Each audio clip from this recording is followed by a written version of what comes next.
Hello and welcome to Stillness in Success. I'm your host, Mustafa Nuristani. And today I have a very special guest, and I'm actually going to read their bio to you. But before I do that, I want to let you know that Maharshi Ayurveda are giving you 20% discount off all of their products. And so watch through the program, and then you'll see the code that you will need to use to purchase your Ayurveda products. So thank you for that. Now, let me go to my guest for today. Okay, so the reason why I'm going to be reading this time is because I couldn't memorize everything that was on the bio. And I thought maybe I'll just put my glasses on and read. So we'll just get to know our guests really well. So Dr. Barbora de Courten is a distinguished professor at RMIT University and an adjunct professor at Monash University and the University of Queensland, and a specialist physician at Monash Health. She has a PhD in epidemiology, extensive training in clinical trials from the National Institutes of Health, US, and a Master of Public Health. She has expertise across the translational relationship continuum from human mechanistics studies to clinical trials and public health interventions through to practice. She is also a business-focused executive, MBA, delivering practical processes through translational strategy, commercialization, value proposition, and leadership. Barbora's contribution to medical research and healthcare has been recognized by the Order of Australia Medal in 2024 in recognition of her standing in the field of lifestyle medicine. She was awarded an honorary fellowship from the Australasian Society of Lifestyle Medicine in 2024. Now, Barbora's vision is to establish innovative, safe, and scalable strategies for chronic disease prevention and management. Her goal is that her research findings will ultimately translate into treatment guidelines, reduced morbidity and mortality, and reduced healthcare costs. She is passionate about holistic research approaches to preventing chronic diseases by promoting health, as she believes this will impact not only the health of individuals, but also our society and the environment we live in. Just a little bit more, okay? Now, stick with me. She has worked in a variety of international settings as reflected by her appointments at prestigious institutions in the US, NIH, Australia, Baker IDI, Monash, and Europe, University of Copenhagen, and Steno Diabetes Center. She enjoys an active national and international research network. She's an author of over 249 publications. Which comes to an order of the 72,200 citations. These numbers are so large, I don't even know how to read them. And she's got over 500 presentations at national and international meetings and has been awarded $12 million in research funding. She has been awarded 20 research awards. Her work has been cited in 7 international documents, including the World Health Organization, World Bank, and National Institutes of Health. She has served on the Australian National Health and Medical Research Council and Diabetes Australia Research Trust grant review panels as the lead fellow and a council member for continuing professional development on the Adult Medicine Division Council for the Royal Australasian College of Physicians, a council member of the Australian and New Zealand Obesity Society, and Australian Council of Senior Academic Leaders in Digital Health, a member of several conference organizing committees, including Australian Diabetes Society, American Diabetes Society, and advisory board member of the Lancet Health, Longevity, and Australasian Society of Lifestyle Medicine. I have a little bit more. She has supervised over 100 PhD students, junior researchers, and clinicians in research projects. So it gives me great joy to welcome today Dr. Barbora de Courten. Hi. Hi, thanks for having me. It's so nice to get to know you. Huh? You've done so much and in such a short amount of time. Now, what does it feel like to be such a high achiever and keep going and keep achieving, and then also having a family life and a personal life? What does it feel like, and how do you manage it all? It's a lot. It's a lot to handle. But a lot of people deal with similar situations where they need to manage their private life, their children and family and work. I always had big dreams and I'm very driven. So it's my second nature, I would say. It's beautiful. You know, this is what I've noticed with a lot of really successful high achievers. They have big dreams. They have big dreams. And really, it doesn't feel big to you, does it? It's just a dream. Correct. Yeah. But if someone else hears that at this young age you've done all of this, then they'll feel, no, that there must be something else. You must be eating something different than everyone else. Right? I don't know. You tell me. Exactly. This is what I always love asking people who are really at the peak of their careers. You know, getting an Order of Australia medal is not an easy feat. And then, yet you're just so casual and you're like, yes, and this is what I do and this is what I get on with. So now you said something about, you know, I was reading your bio and you did talk about holistic health approach, and these days we are seeing a lot of interest in this field. So what do you think it means for a holistic health approach when you as a physician look at an individual? Maybe I start a little bit on the beginning. So I was born and raised in Slovakia. Okay. And this was in the deep socialism. I was born to a family of two doctors. My dad was a specialist physician with focus on diabetes and internal medicine, and my mom was a GP. And from very early age, I observed how medicine is done. Sometimes they took me to work. I would stay for a couple of hours with my dad in the hospital or with my mom in her practice. And I saw that the way they treated the patients was very much disease-focused. And when I was a teenager, a friend of mine through dancing introduced me to Chinese medicine. And I remember he said something about that in Eastern medicine, when the patient gets sick, the doctor has failed. And it really resonated. And I started questioning how we do medicine. That was probably 16 or 15, 16 when I was thinking about these things. And it resonated with me that, you know, we focus so much on disease, but where is the prevention? And that these Eastern philosophies and medicines were focusing on that. And that has sort of followed me since that time. I continued being interested in prevention and holistic care. There's so much more to medicine and healing than medication and treating disease.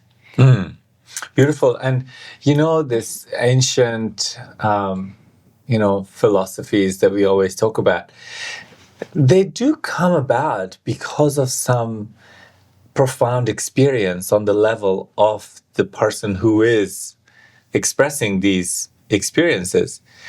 And these things can happen, you know, by chance, or sometimes, you know, people have some techniques to be able to go in and experience their internal intelligence, the mechanics that creates this, you know, understanding of life and the curiosity that comes from that.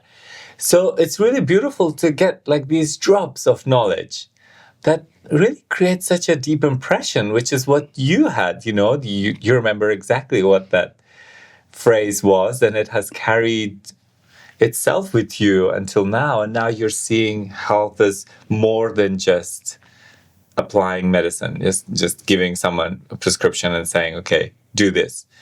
And so earlier on, you were on this path, and did you do anything else in terms of your own mental health or physical health or spirituality? Did you have any other practices or anything like that you were exposed to? Yeah, so as I said, I was born and raised in deep socialism, religion, and sort of other philosophies other than communism were not allowed in this space. Having said that, my mom was Christian, and we didn't go to church because it wasn't allowed.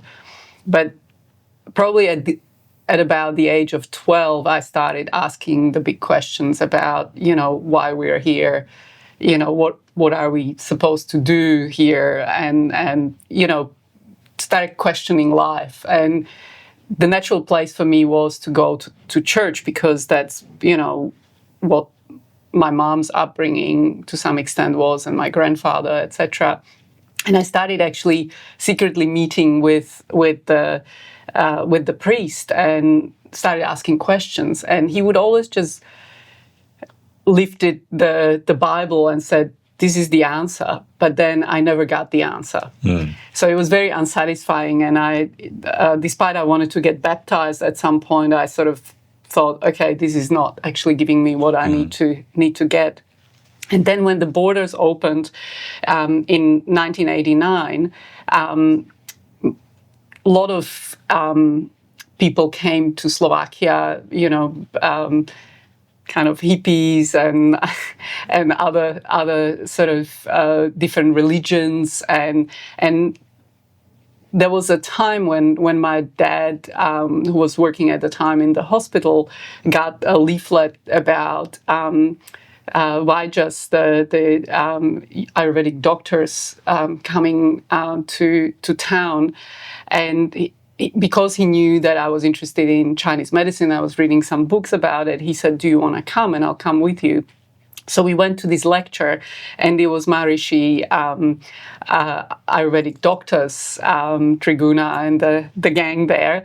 And I was listening to the lecture, and I thought, this is quite interesting. This resonates. And then they had the Transcendental Meditation teachers to do a presentation, and they showed that Transcendental Meditation, so TM, improves memory and concentration and general well-being, etc. And I was at that stage 16, and was aspiring medical doctor, and I thought, this is what I need. I want to improve my memory, I want to improve my concentration, I want to improve my well-being. So I learned TM. Back then it was $3 to learn. So I was very fortunate to learn for very cheap. And as a student, I had the reduced rate. And then because I was learning English, I wanted to practice English, and I hung out with the teachers, and I helped actually to do all of the teaching and the checking technique with them throughout the summer holidays and beyond. So that was my introduction to Transcendental Meditation, and it was fantastic. It's an easy technique. I probably felt some benefits. I can't really remember, because obviously as a teenager there's so many things changing with your life, with your body, your perception of the world. So it's kind of hard to say what were the effects at the time, but there must have been quite profound effects, because I was very, very regular until I was about 30, and then I got married. Oh, nice. Which did he meditate? No. So that was something which then made me stop actually meditating for a while, because I was absolutely in love. I wanted to be with him every single second of my day, and because I was meditating and taking those 20 minutes twice a day, that was the 20 minutes I wasn't with him. Oh, how sweet. So I stopped at that stage. His name is Maximilian, by the way, and he's love of my life. Yes. And yes. I stopped, and then probably about at the age of 42, I had some problems at work, and it really drained me, and almost developed anxiety around work. My boss was a bit of a bully, and had a hard time, and I was like, okay, I have this technique. So I restarted, and then I started learning advanced techniques as well after that. And it was really interesting because beforehand, I would come home and I would have a glass of wine. I love Moscato, by the way. I would have a glass of wine to sort of wind down. And after I restarted TM, that glass of wine became my TM without the negative effects of alcohol. So I was almost craving it. It was like I came home and it was something I needed to do, and I came much more refreshed. And then I learned advanced techniques of Transcendental Meditation, TM cities in particular, and it completely changed my life. I believe as a physician, as a scientist, it rewired my brain in a very positive way, and still does. So it's an ongoing process. Beautiful. So it's such a beautiful experience because, what you experienced at the age of 16 is, it's quite difficult to remember, but you meditated for 15 years. And those 15 years, what research shows that if every time we're meditating, we're creating orderliness in the brain, for 15 years, you had created a very holistic brain, which allowed you to do whatever you want to do and find the love of your life. Because, when we are really internally stable, then the universe responds to that stability. And when your heart is all open, then you find that right person to come and fill that heart and then expand and expand and expand, and which is what you are experiencing, just expansion of love with Maximilian. And what a lucky guy Maximilian, huh? Yeah, you can talk to him about that. And then, it's exactly that, because I just felt like I had my life together. That everything happened the way I wished. So to some extent, it was part of it was I stopped because he wasn't doing it, but also I felt like, okay, it all happened, so I'm fine. Yes, exactly. And this is why some people, they stop practicing TM, because after a while, everything is perfect. They're living their dream life, they have their dream job, they have their dream relationship. Everything is perfect. So they're like, you know what? I can afford to not meditate a few times. It's fine. This is just so much love. This is so much expansion. And so then you continue, and then you fall off the wagon. And then 10 years later, you're like, an internal voice comes to you. This is another really important thing, that at the age of 40, you decided internally that when you were going through some challenges with your workplace, that, hey, I have this technique. It was hard to restart, though. Yeah. I was stumbling a lot. I actually tried to restart a few times in between. And it was just a bit hard for some reason. And that's why you always have the support of the TM organization, And so that was really good. Yeah. So I actually went to see Larry. Yes. One of the Dr. Larry Clark here in Melbourne, yes. And he did the checking, and he did it a couple of times, and it started feeling again right. Yes. And then at some point, when I came and visited the center, he said, we're running advanced techniques. And I was like, what are advanced techniques? And he said this and this, and I was like, okay, I'll give it a go. And then towards the end of that year, he said, we're running TM cities. And I knew about TM cities because I was working with the teachers. So I actually saw them hopping behind the door. And I thought always, how cool is that? I want to learn that. So when I heard about the cities, I told my husband I'm going for 2 weeks in January during the school holidays. When the kids have school holidays, I have 2 children. One just turned 18 yesterday, Lara. Congratulations to Lara, yes. Yeah, and we're Dominique so is proud 13. of Lara. Lara is such an intelligent young lady. And she's so beautiful, and now she's 18, and you must be so proud. And Dominique is my other And daughter. Dominique is my little student, so I've taught Dominique That's right. the TM technique. So she's got a different place in my heart altogether. Yeah. What were we talking about now? I forgot. We're talking about how we were, on this path of the TM City program where you were going to go. And so my husband first wasn't very supportive. He was like, "You're going to leave me with the kids during the school holidays." Of course, I would be the same. Yeah. Yes. I'm thinking, what? I don't do this meditation, and exactly. now you're gonna. But the kids, especially Lara, at that stage was old enough, and she said, "I want mommy to learn how to fly." So I was like, okay. Beautiful. So I got the support, and Max then sort of said, yeah, that's fine, do it. And it was incredible. It was right before COVID. It was the perfect time to learn. So I had a lot of time to sort of integrate all of that into my lifestyle. Beautiful. You said a couple of things in there that we just want to make sure everyone understands. So when you learn TM and you haven't practiced for some time, and then when you come back to it, what we forget is the effortlessness of the practice, the ease of the practice. And so when you go back to the TM teachers, they do what we call like a tune-up, which is a checking session, and they reestablish the effortlessness. And then you're like, oh my God, it is so easy.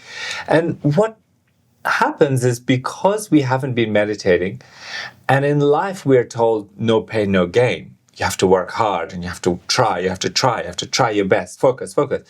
And when we start doing that in meditation, we find it's not working. So when we go back to the teacher resets the whole thing, and then you're like, oh God, this is great. And then you get addicted again, and then you're like, okay, I'm gonna go do the advanced programs. And so what happens with the advanced programs is it's like you've planted your seed, you're watering it every day. And then the seed is growing and you've got a beautiful little plant and like that. And now you want to add some fertilizer to the plant. So what do you do every few months, every 6 weeks, 8 weeks, whatever? You add some organic fertilizer, And what does that do? It enriches the soil, which means that the plant is now flourishing. It's stronger, it's more vital, and it's flourishing. So that's what the advanced programs of Transcendental Meditation are designed for. And then the ultimate program, which is what you're talking about, is where we lift off the ground at will. Well, how would you describe the experience of yogic flying? It's the stillness on the move, I think, is probably so you're in a deep meditative state, and at the same time you're hopping. And it's a very powerful technique. I was just at Maharishi International University meeting a few of the scientists there, and Professor Fred Travis did EEG on me, and we did several tasks, and he was doing EEG during that time, and he got me to meditate and do the TM cities. So with TM, I was going to alpha coherence on and off, few times within, let's say, a minute. But with the cities, the waves were much larger, and the synchronicity across the alpha coherence across my brain was quite profound.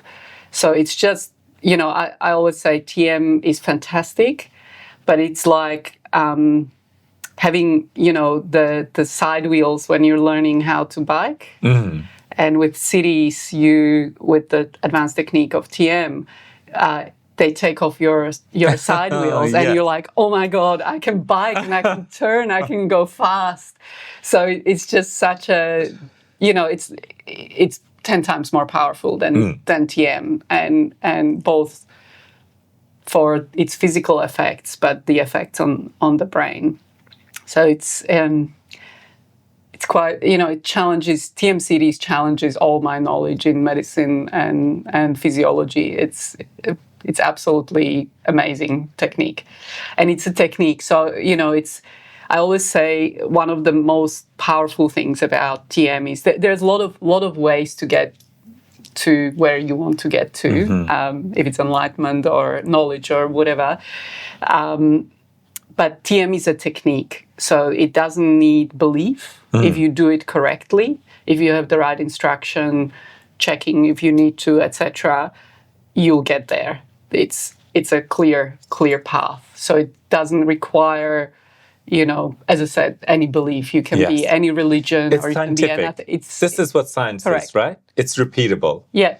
And that's what science is. The whole basis of science is that you can repeat the same thing. If you follow these instructions, you'll get the same effect. Correct. So that's the thing with TM. And that's what's really incredible about it, because, for a Muslim person like myself, I tried other meditations and there was always this element of religion or some kind of a belief system and like that. And what I really loved about TM was that I could be completely Muslim and pray 5 times a day and feel no guilt that am I doing something that my religion doesn't want me to. Even though I'm not like full on hardcore Muslim, like I wouldn't say that I'm, like on the far right, but I still believe that, there is God and I do want to praise God and I do want to fall on the ground and prostrate to God and like that. And so with TM, it was such a beautiful experience because it made me calm during my prayers. It got rid of the chatter during my prayers. So then I was just with God. Yeah. When you are reciting the verses of the Quran or in any religion, when you are reciting your verses or you're doing your prayers, you're doing it like, but you're also thinking about what am I going to cook for lunch and how's that meeting going to go there and then how's that going to, like it's all over. So the connection is not really intense. It's not profound. But when you are just you, clear, nothing else. And then you recite these verses of the Quran. Then you experience the waves of bliss, the waves of joy, the waves of happiness just taking over. And it creates such a different experience to just doing it because God says you should. Yeah. It's actually interesting because, nowadays, every time I close my eyes, I transcend immediately. But it was also very clear when Fred did my EEG. So what we did was, I'm trying to remember what the sequence was. He got me to do some tasks in increasing difficulty, and pretty much the last one was an impossible task or extremely difficult. So most people can't get it unless they have a photographic memory or so, which I don't, by the way.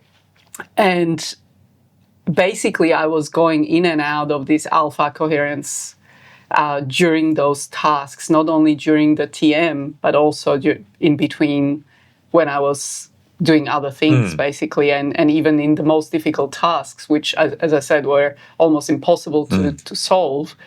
I kept going in and out to this restful alertness, which was reflected by alpha coherence across my brain. Which is what the experience of stability is, which is that experience of calm. You are maintaining your composure while doing some challenging tasks. And that's what we are talking about when we have that stability, that calm. Now, we could talk for hours and we're already over time, way over time. And so what I want to do is I want to say thank you so much for taking the time to come and talk to us.